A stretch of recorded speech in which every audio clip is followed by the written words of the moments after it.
Hello, my name is Patrick Lockney, head of the Library of Congress Moving Image section. The Dickson experimental sound film, which will be repeated while I speak, is the earliest known synchronized sound motion picture in the world. It was created by the simultaneous recording of sequential moving images on a 35mm negative by the kinetograph camera, and the fixation of the acoustical soundtrack on a brown wax cylinder by Thomas Edison's previously perfected invention, the phonograph. For more than a century after they were created together, the film and the wax cylinder soundtrack for this film were forgotten. Beyond this, little verifiable information has been discovered. Even the current identifying title, Dickson Experimental Sound Film, is not original. The moving image portion of the film was acquired by the Library of Congress and preserved in the 1960s. At that time, it was cataloged under the title Dickson Violin. Later on, it was informally titled Two Men Dancing by some historians, for obvious reasons. The present descriptive title was devised over 100 years after the fact in order to establish a uniform title for two historical objects that came to be separated and preserved by two different cultural institutions.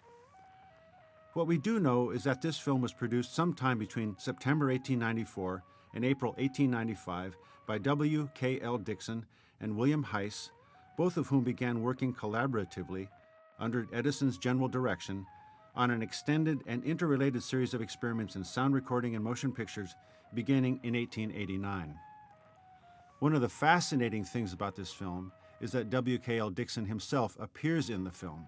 He is, in fact, the violinist, and thus is recorded here, the world's first film director appearing as a performer in the earliest known surviving sound movie.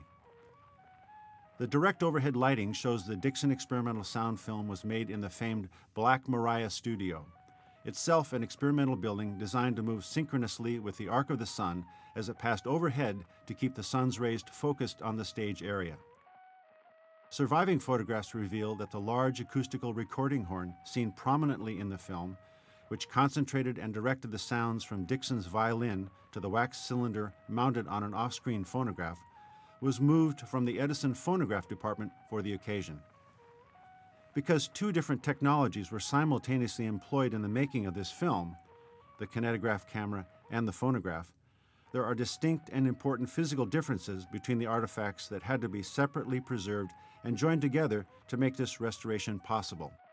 That is, the 35mm film strip and the brown wax cylinder. The kinetograph camera probably held a negative film reel of about 50 feet in length, which was recorded at a rate of approximately 40 frames per second.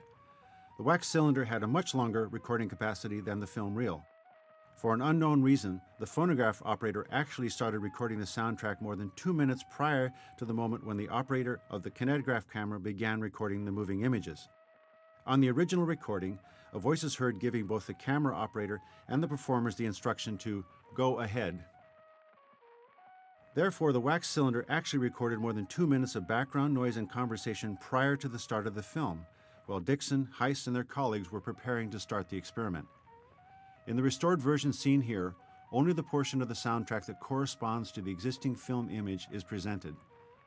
The surviving 35mm moving image portion of the Dickson experimental sound film is apparently missing about 1/5 of its length and measures 39 feet and 14 frames.